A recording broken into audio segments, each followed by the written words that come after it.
Hey everyone, this is Mr. Isometric, and in this video we are going to talk about Shrinkwrap bone constraint. Now, if you have ever used Shrinkwrap modifier, then using this constraint won't be that difficult because it is actually really similar to that modifier, but it is just for bones in the form of bone constraint. So let's get started. So I'm just going to go ahead and add Shrinkwrap constraint to this. Okay, so now we are going to assign this object. By the way, these are all the same mesh. I just have separated the front and back faces for demonstration. So right now, as you can see that my bone is snapping to the object, as you can see. There you go. And if I move it front, you'll see that it is snapping and it suddenly snapped to the red one. If I move it front in the x-axis, it is snapping, and it is also snapping to the blue one. If I move it down, nothing happens. So I'm just going to move it over here again. And now let's talk about the snapping mode first. So right now it is snapping on the surface. You can set it to all of this. So on surface, irrespective of it being red or blue, blue is the front and red is the back. So irrespective of it being red or blue, it is going to snap to that face. And then inside means that it is only going to snap to the red part of the mesh. So outside surface is only blue, and it will be a little bit out of the blue, like a little bit of a distance from the blue itself. And now if we select above surface, then irrespective of the red or blue face, it is going to stay a little bit above that surface. So doesn't really matter that much. I'm just going to keep it at on surface, and we are going to align it to the normal. So right now all of these faces have a normal. So if I go into the edit mode, you'll see that these are the normal, and these arrows, they show where the normal is facing. You can turn it on by going over here and then just click on this icon over here. This displays the face normals. We can also look at the edge normals and vertex normals, but for now just keep them on the face normals, and you can increase the distance if you want. Okay, so as you can see, all those blue arrows, they show where my face normal is. You can also call it as tangent normal. So yep, those faces, we can align our bone to them. So right now it is aligning to the X and my head is over there. So it is aligning to this one. My X is aligning to this faces normal. So now if I select the Y, this is the most visually correct, or you can say visually informative way to see if your constraint where it is working. So right now it is pointing over there to all those faces normal. If I go down, it will take its normal. And then if I go over here on that face, it will take its normal, go down, and same way it will work like that. Awesome. So now let's go ahead and move over there and let's see where it will point now. And as you can see, it is snapping to this face as well, but it is only snapping to the blue part of it. If I try to move it up, you'll see that this constraint doesn't work like that. So for the mode nearest surface point, it is set to the blue part only, but actually you can change that if you want. Like snapping mode, you can change it to -y, and as you can see now, though it is snapping, it is not aligning to that angle y. So let me just go ahead and press N. Let's make everything 0, and we will just move it like this. So right now, as you can see, my location was a little bit messed up, like it was way too much, so that my bone was not here. So sometimes you might have to like disable the constraint, and you have to manually position the bone, enable it, and then it will snap perfectly. So now as you can see, though it is still snapping to the blue point, you can change it to -y, and now your bone is pointing that way. You can again make it go in the positive y direction, and it will work like that. Now if I snap it over there, you'll see that my y is now pointing up, and if I go over here, my y is pointing down. So it is snapping to only front part of the mesh and not on the opposite. So this mode, it makes your bone to shrink wrap itself only on the blue side of the mesh. And with the distance, it is also common. By the way, the distance and the snap mode, they are common in every part. So the distance is basically the offset value. So right now it is snapping to the bottom part of the mesh. So I'm just going to keep this bone top over there, enable the constraint, and now we are at 1 unit distance from that surface over there. I can also decrease this distance to say something like 0.39, I guess. Now it is staying 0.39 unit away from the mesh, and it will work on both solid and planar meshes, though it will only work on the blue side. So that's how nearest surface point works. So now let's go ahead and talk about the next one, which is our projection method. So this one is the most controllable. You can have more control in this projection method. So the first thing we will talk about is the distance. So this distance is the distance where this constraint you can say the offset value from the face where it is shrink wrapping itself to. So I can increase this distance. So suppose say I made it 0.2, then as you can see it is staying 0.2 from this face. And the reason why it is colliding with this face is because if I turn off the constraint, you'll see that my positive Z is pointing in that direction. So all the faces that I see, like this face, will be the only faces where my bone will shrink wrap itself to. And as you can see, the projection axis, it is like a gravity value. Basically, you can assume it like that. All my bones that has this constraint right now will snap themselves to these faces, only and only those faces, and it will also not collide on these faces. So let's just try it. So I'll just turn on the constraint and let's see. I will also make the distance 0. So as you can see now that my bone, it is snapping to that point. Let me just disable the bone, Alt G and Alt R, and let's enable the constraint again. And let's move it over here. So it is snapping to that point. And if I move it on the opposite side, you'll see that though it is on the other side, it is still colliding with that, you can say, faces. So that's how it works. So now the reason why it took the local space is because we are using the local space over here. So if I don't use local space anymore, if I use world space, then now this constraint will collide my bone with the faces that are in the world Z axis. So right now we have selected positive Z axis. So if I collide, as you can see, it is colliding with the faces that are on the top, and also it will collide with the faces that are at the bottom. Now if I move it over there, you'll see that it is snapping on the blue side. If I move it up and if I collide it, okay, it is moving on that side. If I do over here, if I move it down, nothing is happening. If I move it up, okay, it is moving.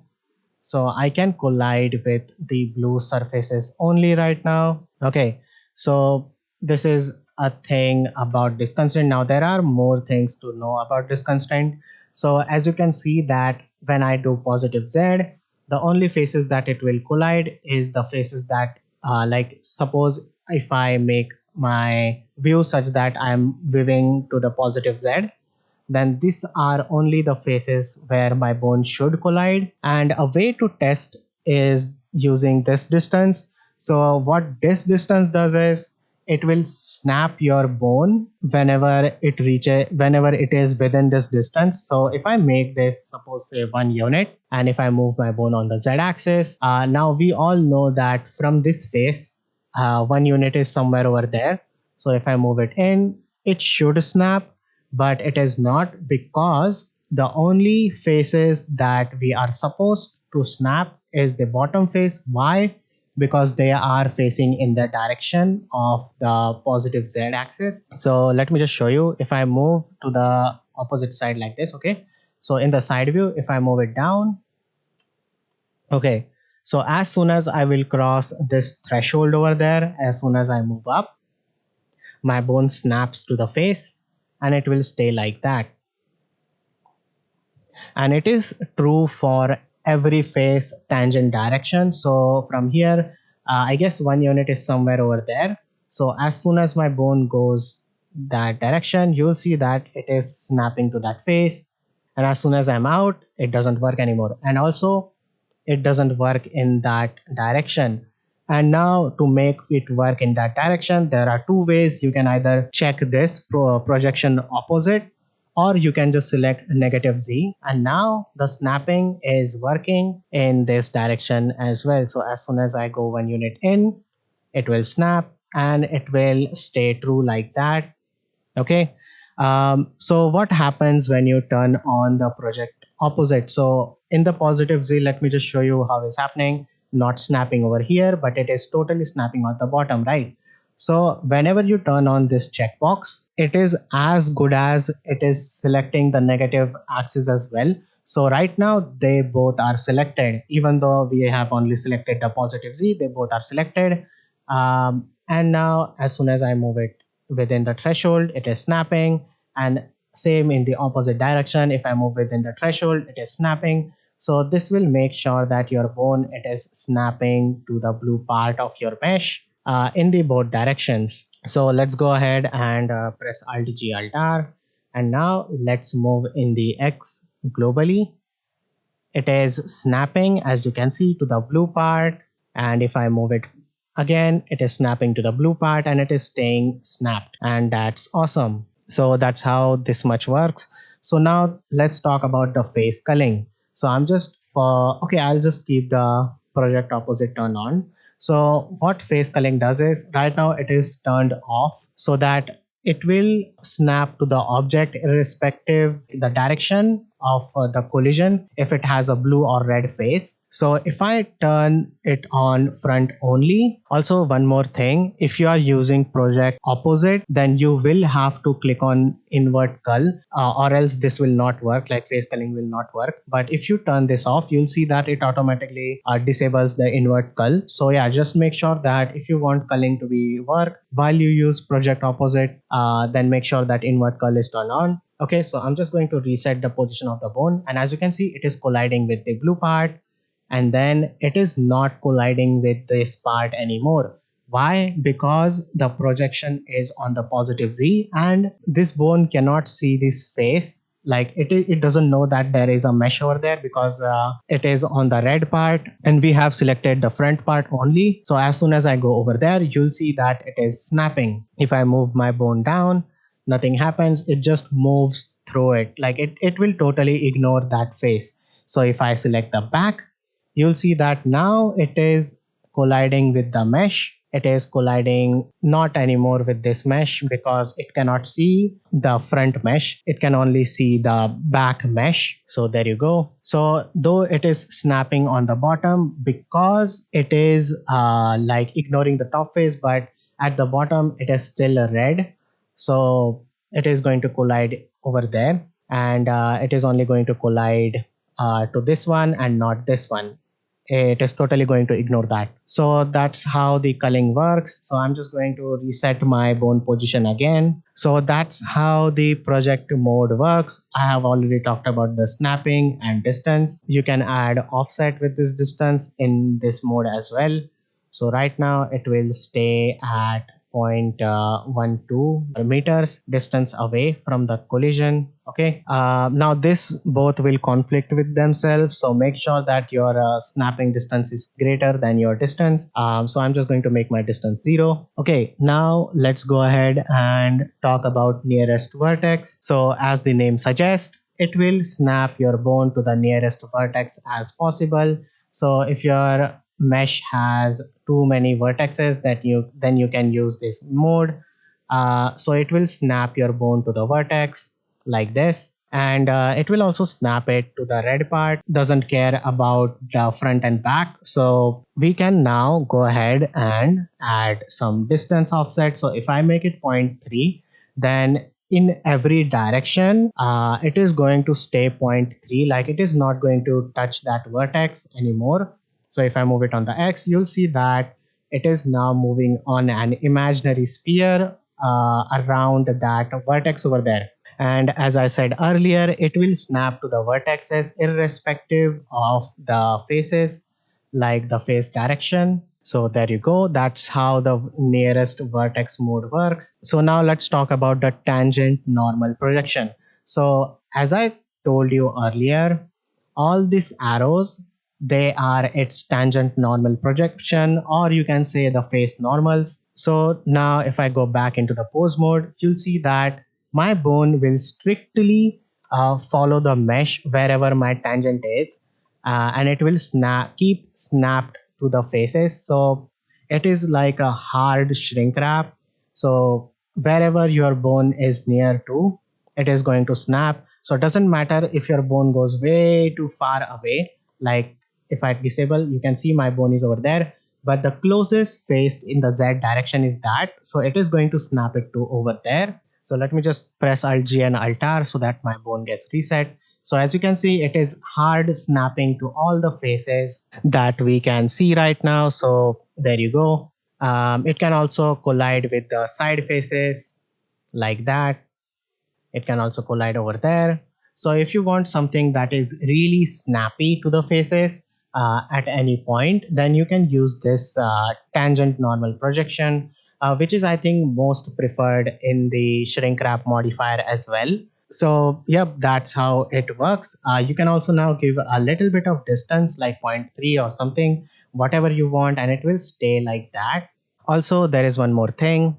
It will only snap to the blue faces again, and it will totally ignore the red side. But if you want your bone to be aligned on the opposite side, you can always change the direction of the bone over here. So that's how tangent normal project works, and my bone is moving like that. Nice. So that's how the shrink wrap bone constraint works. It is really similar to shrink wrap modifier. Yeah, so this is the last constraint of this series, and you guys know that I have talked about all of this in their own separate videos. All those videos are in a single playlist. That playlist link is in the description below. Also, when you are using any of this constraint or following any of the videos that I've shown, and if you feel any doubt, then you can always go into the comment section below and ask the doubts, or you can join Discord server, raise a question over there. I will reply to you as soon as I can. So I'm going to make more Blender tutorials in future, and to stay tuned with that, to subscribe, like and share, and to support me extra, you can always support me on Ko-fi. Follow me over there as well, because I upload project files on Ko-fi. All those project files will always stay free for everyone. And yeah, hope you enjoyed the video and learned something new. Thank you all so much for watching. I'll see you in the next video tutorial. Bye bye.